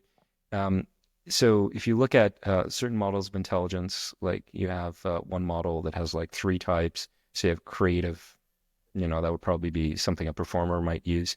Analytical, that's of the type, a scientist might have. And the so-called street smarts, practical, that's a fun model that people explored for a bit. And then you have Gardner's has like 8 and has like bodily intelligence, the ability to learn, motor movements and so on. So some people are amazingly good at dancing, but those people aren't necessarily the same ones who do well in school. Though I will say, in my time as a teacher, I've had a few of them that have been like really distinguished in athletics in school. It does happen. Yeah, I think that one's undervalued, to be completely honest with you, because I've been doing a little side sort of research. Like part of one of my interests, of course, is artificial intelligence and large language models and convolutional networks. And one of the sort of the applications that's quite difficult compared to sort of the inference of the semantical meaning in language is the movement of multiple systems. So making a robot move around other moving objects. Like you've seen the videos where they move around. Yeah, they try and annoy the robot with a stick or whatever. What I'm doing. This thing can, and it gets up and it walks. But making robots like do flips and do all these things that seem very agile, that's one thing. But what's really, really hard is having them naturally move amongst, let's say, a crowd of people. And that's incredibly difficult. That's interesting. I would not have known that. And it's like, Yeah. and is that something we want robots to do, to merge with the crowd Well, seamlessly? we 'Cause the definitely next want the step is robot they're going to be cars. like, yeah, killing machines is what comes after that. I've seen Terminator. I know how this ends, and Terminator 2, and unfortunately a few of the sequels. But I was going to say, to get back to your original thought and Brent's comment, because I want to make sure to address this. Oh, right. I think that comment is actually saying a lot more too, because in a sense, he's acknowledging that not only are different things valued in different parts of the world, totally agree with you there, but he's also commenting on the value of experience in a domain as to imperial intelligence. So just to address each of those, the first point, when we're talking about things that are valued, like people who are naturally good at programming, if you put them, 800 years ago, would never have been noticed. People who are, really artistically inclined might never have been noticed, and so on, without a way to have seen them be great. Mm-hmm. So we might not have been good at assessing their particular brilliance. I agree with you that what's valued has changed. And actually, I'm aware, this is a book that hasn't been released yet. I'm told it's coming, but they were looking at how the idea of genius changes over the years. So it starts with, oh, it's poets, and now we've moved on, oh, it's tech entrepreneurs. And that reflects our view as to what a smart person is in each era. But to the second point, if you are going to take a different definition of intelligence, it's just someone who's good at solving problems or acquiring skills or whatever, and you see someone who already has acquired skills or already, seems to know how to solve problems, they'll be a genius to you. Like if you go, to a farmer, even if they've never completed school and you need to farm, they are the single smartest person in the world to you. And that is an invaluable skill that, obviously feeds, literally billions. So yeah, there's an experience element too. So if you define it as the output, like they're good at it, the experience matters a lot. But the sticky part, the ugly part of intelligence is people believe it's an innate thing that will allow you to, do everything more easily, like live the same life, but with less experience. Be like a funny bones person who never tries, does an amazing comic and so on. So that's where we get into an issue. Well, you bring up something interesting. You can't let that sort of idea of innate ability or maybe a preference to some sort of things hold you back, because even with that last example you made, I know a lot of comics that have funny bones, but the best comics I've ever seen didn't. Oh, you think so? Wow. Okay. I doubt you'll be able to answer this, but who are you thinking of here? I'm now wondering. Oh my God. Well, there's a lot of comics, and you see that over a lifetime, the development, the skill, it comes to a quickening point. There's always these interesting moments where comics break through, and it looks like this idea, and it kind of is like Piaget's sort of levels of development in children too, or Erickson's, depending for on those of you who out there who haven't taken a cognitive psychology course, when you level up in a role-playing game, it's a very similar idea. Well, exactly. And part of the idea of what those levels are is this culmination that makes a paradigm shift in the way they sort of view or engage in the world through developing a skill level set, so that everything after that point is better, and you can't actually go back down a skill level because of it's completely shifted your sort of level. Comics are the same in that essence, is that with a certain body of work, a certain experience, like what you're talking about. So if you have funny bones and no experience, that you're just a funny person. You're not a funny comedian. And that's the funny thing I've always liked about how people describe comics is the difference between a funny person and a comedian is 9 p.m. A comic has to be funny at 9. I am not funny at 9 or 7 or 8, but I like to be consistent, so you can give me that. I was going to say though that like you look at the best, I think, in any profession. Yeah, sure, they might have innate ability. I don't think there's a single one of them that doesn't work hard. That should not be lost. You can acknowledge innate ability without, I think, disregarding the profound amount of work and passion they have. But hard work can look differently. Hard work can be fun work. Yeah, and I always think about the Beatles and what Malcolm Gladwell always sort of coined as the 10,000 hour sort of thing. We're going to get into Gladwell. Them's fighting words. No, that's rehearsal. That's challenge rehearsal that they or effortful rehearsal, which is a common sort of idea that rehearsal is one thing, but also effort for rehearsal, like having pushback. And I always think about that too with sort of intellectualism too, that as we get older, we don't want to sort of have anybody push back, so we don't make the same leaps and bounds because our ego is frail. Yeah, it's so hard because I think this is a weird digression, but here goes. I think if you get too successful or too high on yourself, you'll stop doing the things that led to your ascendance, if you will. So, you started out taking feedback, taking criticism, making changes. And if you're like, now I'm great, I never have to do that again, you're sort of frozen there. But yeah, I was going to say about the innate intelligence thing, the reason why this is an issue is it leads to an innate, like if people who believe in innate value of intelligence and intelligence being as fetishized as it is, it leads them to rate people, which I think is terrible, like as good or bad on the basis of that. Yeah. So there was a fear that that's the next thing that would come, because historically, I'm very sad to say that was the case. That happened. It was horrific. So we have this idea of innate intelligence. We have to be very careful with it as to where we go, because in the past, the steps that people took afterwards were not good ones. Yeah, some of the pioneers in the field of quantifying and describing and sort of studying intelligence took some terrible routes. But you have to disassociate the modern study of that from that, because one of the things that we are now is conscious of that absolute foolishness and cruelty that they sort of implemented. And we are also, the view of intelligence itself is so much more complex and so broader, like you just described, like fluid intelligence, crystallized intelligence, the functionalities of it, memory. Yeah, we didn't even mention those two earlier. We've got so many, and there's more we're not mentioning. Well, I think this is a good jumping off point, and I think that we've addressed some really interesting ideas where comedy and intelligence intersect. Now, I think the last thing I should ask is, do you think comics are smart? Yeah. Well, now I feel pressure because I know. To be honest with you, I'm just putting you on the spot. You don't have to answer that because I would. My impression is, I have found that most of the funny people I know are also smart in some domain. Very often, many of them. Like I find that they're very intelligent people, not necessarily in school, but in terms of how they, even though they can be.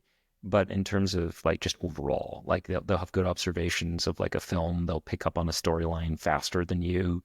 They'll understand social situations better. They may be even politically savvy. They're very often good at that. But I don't want to cast sweeping generalizations, but psychologists have studied this. And there is some very, I think, interesting, though minimal evidence connecting what we would call humor in the lab now, and what we would call intelligence in the lab, with some relationship there. Like I think it was, you're looking at things like verbal intelligence being somewhat associated with, their measure of humor. The reason why I'm qualifying this so heavily, I'm sorry to be so obnoxious about this. No, it's all right. Is because the way we measure humor in the lab, that's humor to a psychologist. It's like, do they understand how a cartoon is funny? It's not humor in the real world where do they give me a righteous belly laugh and say something I remember for the rest of my life. So the studies done by psychology do show some correlation there. That is there. So there is some data to support that. It's not a crazy suggestion, and there are views that humor actually is an intelligence signaler, and that's a whole other area, as well as a personality signaler and other things. Yeah. Just on a side point, I've read a lot of research papers on where they've used humor as sort of like the independent variable that they're sort of adjusting, and the description and the material that's in the data sets and in the methodology is generally just very, very simplistic or mundane for the most part. And this is addressed in another, in the body of, there's actually a huge amount of science that I couldn't believe that I uncovered when I got to school and I started looking into it. I see what those audience members were looking at. Yeah. But that's mean. That's mean. For a guy that doesn't like mean was okay. No, I know. But I always thought it was interesting because I only came across one study where there's this point in the discussion. So when you read a research paper, there's the methodology, there's the introduction, there's the results, and then they have this end of the bit that's called the discussion, where they discuss, what happened. And there was this insightful sort of thing going, we can't really tell if these people truly enjoyed these these jokes. Well, I suppose you can't. No, but Yeah. yeah, that's exactly what I'm trying to highlight. Is Yeah. in the lab, you might not be able to do humor in a real way.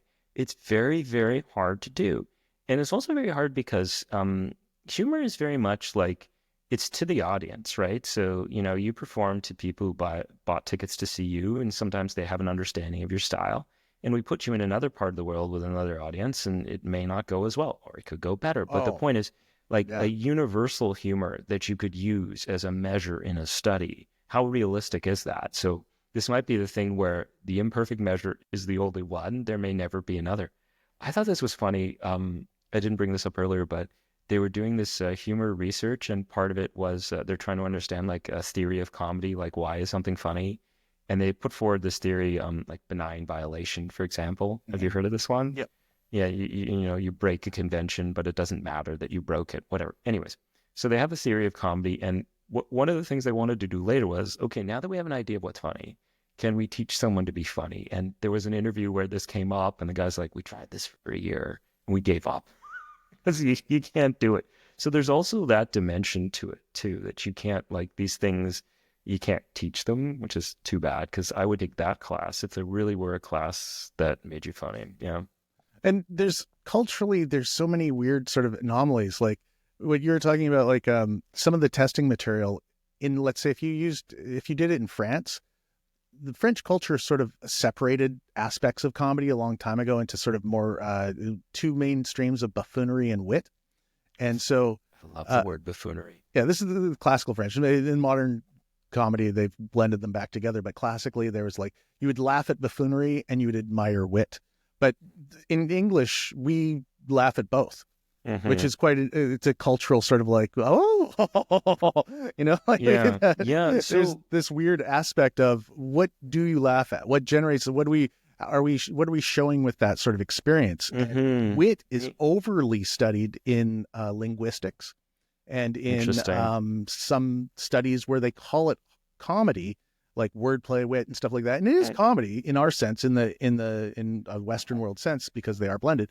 But in the true sense of, is it the same thing? Yeah, it's very different from like somebody falls over and they got a big butt and ha ha ha, is that really the same thing as like a stand-up routine? So I was going to say about this briefly.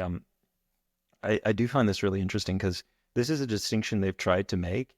Is in studying humor, when you make a joke, there are two things that might happen in the person who receives it. Like the first is laughter, which is a behavior which is easy to measure, and there might be even ways you could quantify that, like decibel volume or whatever. And there's also the emotional feeling, and that's the harder one to assess, except beyond self-report. And I think that's called mirth. So you have the laughter and the mirth. Yeah. And so you could measure the laughter a little more easily, and the mirth, you just have to take their word for it. And there are plenty of cases where you get one, but not the other. So you might get, for example, somebody who, is there at their job and their boss tells a joke that's awkward, weird, or offensive. Oh, that's very funny. So they're laughing, but they're not like experiencing that warm glow, and they're not in awe. And then you have other people who find stuff funny, like, and don't laugh at all. Like they just have the mirth, and sort of it's like this Captain Holt thing, like, that was hilarious. I had that. I did a show for Special Forces in Afghanistan once, and half the audience was normal forces, and they all laughed, and then the Special Forces all sat in the front, and they had big long beards, and none of them laughed, and everyone afterwards, I was crying. It was so funny. Thank you so much. I was like, I was only crying. I had no idea. You looked so but they didn't reveal any sort of and that's interesting because there's another characteristic that's known with the sort of response, which is called Duchenne's laughter. Yeah, Duchenne's smile. Yeah. Which is a involuntary sort of facial contortion that aligns with mirth, the deep feeling of mirth, where there's joy or happiness or laughter. This is an interesting one because I have briefly, my own take on this. Because the idea here is that in an authentic smile, it involves muscles in your eyes and muscles in your face. Like it's involuntary. It's like, wow, like you can't help but do it. Like if someone tells a joke that's kind of offensive and you don't want to laugh, but you do, or someone gives you a compliment that you just didn't expect, like, you're going to have a particular facial expression that goes with that eyes and mouth. But the eyes one is difficult to fake, and the mouth one is the one people would do. And so when you see someone fake smiling at you, you can kind of feel that they don't like you. It's just like, oh, you douche, what's your problem? That sort of thing. Sorry, I apologize for the language. Don't apologize. It's great. That's the thing. And the reason why I find this difficult is I can give a real smile and no one thinks it's a real smile. People always think I'm putting them down when I'm talking to them. I'm just like, oh God, it's like, because I don't think my eye muscles can ever move. It's like permanent, Botox there or whatever. But it does speak to the difficulties here in studying humor, because you're going to have emotional reactions as if something's funny that are difficult to measure. And then like superficial reactions that aren't necessarily reflective of finding something funny that sort of mislead you, as well as all the other issues. And I think this kind of brings everything back together again, because I like this idea of intelligence being so many different things. We're talking about these different qualities, and one of them is also social appraisal, and EQ, and understanding the emotional environments, and cultural. Cultural is another form of intelligence that we sort of ignore, because let's also consider like France and Japan, where we talk about different types of collective societies where smiling isn't necessarily a good thing. Yeah, it's interesting. And Russian as well, I believe. There's aspects where they never smile at me, that's for sure. They're my in-laws. That's a joke for them. Well, smiling can be interpreted as a threat in some French and Japanese cultural regions, and in Russia it can be interpreted as being dumb. I didn't know that one. Yeah, I've read sank a little from a cultural analysis. But yeah, so there could be that pressure to not reveal that joy as well, that mirth, and push back if the cultural environment. So being a comedian, a good one would depend on your intelligences that you developed in different regions to fit those regions, if they fit what people need or require to a certain degree. So deadpan comedy might be more acceptable in one region, witticisms in another. So it's a multitude of different skills, but no one singular type of intelligence. It is interesting that you point that out, because one of the most common, I think, remarks is that a comedy style comes from somewhere. It's like, that's very British humor. It's like, what is even meant by that? Like, why is that a statement someone will make and someone will understand, but they can't explain? I think there may be certain cultural differences there as to what is funny, and the types of social violations that are okay to talk about, the other ones that aren't, the cadence of speech, all these other things. There's so much that goes in there. The point is that reactions like laughter aren't universal, and to continue forward, I don't think emotional states really carry over as well either. Like the emotional states in one area may be slightly different than in another based upon context and other things. But before we close out, we did have a little bit on creativity, and I would be remiss if we didn't try to adjust that creativity in the brain bit before we left. So I just to sort of, if I can, just please. So this is something actually cognitive neuroscientists have looked at a lot, is creativity. Again, they're going to use a interesting measure to do it. So this is an attempt to model what they think creativity is. So they have these tasks they give you, where they'll give you an object or a stimulus, whatever you want to call it. They'll give you something, and you have to think of multiple uses for it. So I'll give you an example. You would give someone a banana, and it's just like, okay, that's not only a banana. You can pretend it's a phone. You could pretend it's a boomerang. You could have a lot of fun with that. You could give someone, and this happened in my class actually, you could give them a newspaper, and we did this in class. This is many years ago when newspapers were selling better than they are now. And now it would be like, everybody just look at it. Like, everyone would just, what's that? This looks like something that went bankrupt. It does. It looks like it's full of lies, something like that. What's M seeking F mean? Anyways, you give them a newspaper, and they'd be like, oh, it could be a newspaper, but you could also, fold it and make a hat. You could, use it to swat a fly. And creative people tend to have a lot of answers. None better than the one I got the first time I did this. The first time I did this, someone at the back just yells, "You could write a ransom note with it." And I was like, damn, how do I hire you as my lead writer? That's great. Yeah, but the idea there is that creativity is reflected in this multitude of responses, yes, but they have a value to them. Like that last one was funny. Mhm. It's not just, that kind of works. There are many ideas, and they tend to be useful, and they tend to be original. So anyways. And that's interesting because that student as well kind of read the room. Yeah. He realized that was both funny and creative and worthy of sort of saying out loud, whereas there could have been another one similar to that would have been untactful or unthing and equally as creative. And that brings me to like what you're talking about when they quantify that in a cognitive science sense. Often they'll go, how many can you come up with in 3 minutes?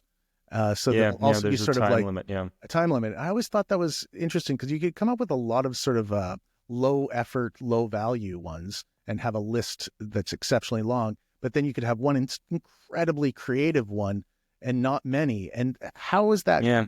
I always wondered the quantification of that sort of response was always a curious thing. They're supposed to consider all the scales wherein like they look at originality, fluency, and so on. So they're going to weight not just how much you suggest, but the value of the things you're suggesting. I think the originality of them is a factor. So a creative person might have, for example, 4 ideas, but they're all good. The fact someone just like randomly spouting things like, I guess, I want to make a joke about how they probably write for Family Guy or whatever. For the record, I like that show, but randomness is a thing. So they would have a lot of options, but maybe only a few very good ones, and someone else might have a few. So you're supposed to weight these things collectively. The point I was going to get at, though, was that some people have a higher capacity at this than others, and there's been some interest as to the role of the brain in why. And obviously, brain, very complicated organ. I've spent my life studying it, and the more I study it, the less I understand it. It's this weird thing. But anyways, there's an argument that creativity reflects many things. Many things. I'm only going to discuss 2 right now. One is, weirdly, and this is counterintuitive for many, creativity is a state of reduced control and reduced filtering. Like this view that when you're being creative, what you're doing is you're relaxing things a bit so that things normally not paired together can be paired together. And this is something interesting about creative people. And I find they like taking risks. They like breaking rules. They don't like to be told what to do a lot of the time. And they don't want to do something that's been done before. And so if you're a little too controlled, if you're a little too regulated, it's hard to imagine coming up with something mind-blowingly creative because you'll filter out everything risky or unusual in advance. Now, speaking to that, they were saying that like part of the brain that's involved in cognitive control among many regions would be frontal lobe, like right here. And the argument is that part of it, the tuning of the frontal lobe, might affect your ability to filter and in turn the associations you make.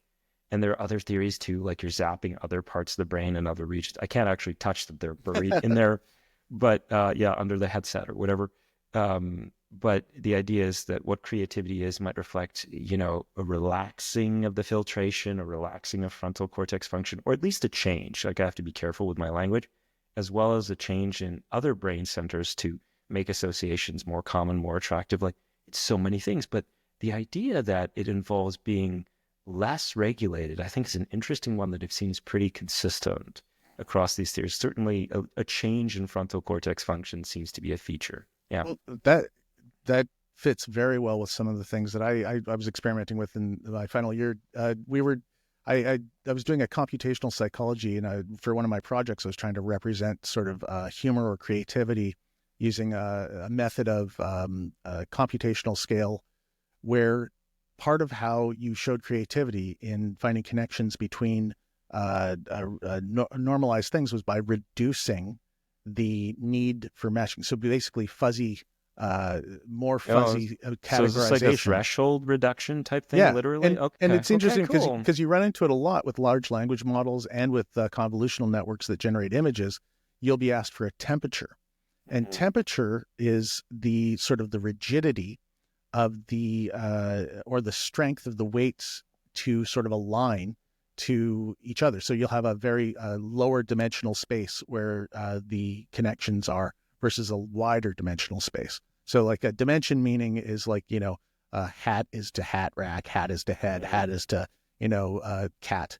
They all have a dimensional space on how far away they are in how they relate to each other in different contexts. So you would lower that, and that's sort of a rigid, sort of has to be with this and this, or you'd let it loose and you get some things that don't make any sense at all. And that's where you get hallucinations a lot of the times in large language models.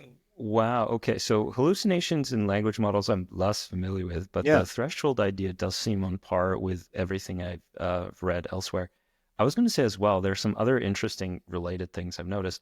Like some people, for example, don't want to read in advance in attempt of doing something because it's like, I want to go off my impressions or my feels. And part of the reason why I think this is an interesting approach and relevant here is they don't want to be contaminated or constrained by how someone else handled it or what they did or their rules. Because once you've seen that product, everything you subsequently generate has those constraints built in now. But if you didn't, you might have generated something totally different. So let's bring that right back to comedy, though, real quick. I don't like seeing a joke on a topic I'm writing on by another comic because I won't be able to think around that a lot of the time. Because when I see them, like their take on it, I remember a very good friend of mine, I was working on jokes about helium because the world was running out of helium. I thought, that's funny. I know. I love it. It's so obscure. You'd think there would be no competition. Exactly. Well, that's what I joke about helium. I was trying to find topics that nobody else would be writing on.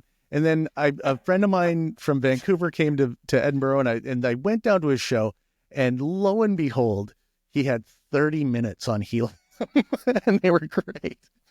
And I was like, Did he actually bring helium to the act? No, that's a lot of the time on helium. But he's another guy that's got funny bones, and he picked that topic apart. And I couldn't even approach. I couldn't even open my book after that because I'd seen that would crush me. Whenever it's not just that someone's, I think, doing the same thing in that case, but if they're doing it and doing well, it's like, what's the point? You know, but you want to.